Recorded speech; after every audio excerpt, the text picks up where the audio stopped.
Hi అండి, నేను మీ కుమార్ని. కాకరకాయ ఫ్రై చేశానండి. ఇలా ఒకసారి ట్రై చేయండి, చాలా బాగుంటుంది. ముందుగా కాకరకాయలు శుభ్రం కడిగి కట్ చేసుకున్నానండి. సన్నగా కట్ చేసుకొని ఇలాగా గింజలు లేకుండా తీసుకొని కట్ చేసుకొని పక్కన పెట్టుకున్నాను. ప్యాన్ పెట్టుకొని 3 స్పూన్ ఆయిల్ పోసుకొని కట్ చేసిన కాకరకాయలు ఇందులో వేసుకొని కలుపుకోవాలండి. ఇలాగ కలుపుకొని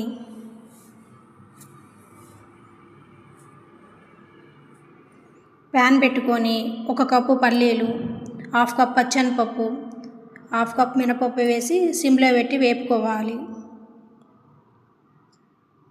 మళ్ళీ ఒకసారి కాకరకాయలు ఇలా తిప్పుకొని 2 స్పూన్ల ధనియాలు, స్పూను జీలకర్ర, ఒక 15-16 ఎండుమిర్చి వేసుకొని సిమ్లో పెట్టి వేపుకోవాలండి.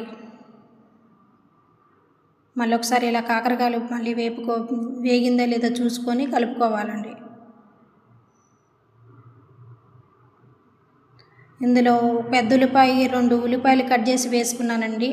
ఇందులో షుగర్ వేసుకోరు, వేసుకునే వాళ్ళైతే వేసుకోవచ్చు. నేను మాత్రం షుగర్ వేయలేదండి. కాకరకాయ ఇష్టపడే వాళ్ళు చేదుకున్నా చాలా బాగుంటుందండి. ఇలా ఒకసారి ట్రై చేయండి. పొడి పట్టుకోవాలండి బరగ్గా. ఇందులో 1 స్పూన్ పసుపు, 2 స్పూన్లు సాల్ట్ వేసుకొని బరగ్గా పట్టుకొని మళ్ళీ ఒక ఎల్లుల్లిపాయ వేసుకొని మళ్ళీ ఒకసారి పట్టుకోవాలండి. ఇందులో ఆల్రెడీ ఎండుమిర్చి, సాల్ట్, పసుపు అన్నీ వేసాం కాబట్టి కాకరకాయలో ఏం వేయలేదండి. ఇది పొడిలోనే అన్నీ కలిసి ఉంటాయి. ఇలాగ అన్నీ కలుపుకొని మంచిగా అడుగు పట్టకుండా కలుపుకొని కరివేపాకు వేసుకొని సాల్ట్ సరిపోతే సాల్ట్ వేసుకోవచ్చండి. కారం సరిపోతే ఎండుమిర్చి కారం సరిపోతే కారం కూడా యాడ్ చేసుకోవచ్చు. చాలా బాగుంటుందండి. ఇలా ఒకసారి ట్రై చేయండి. అంతేనండి, సింపుల్.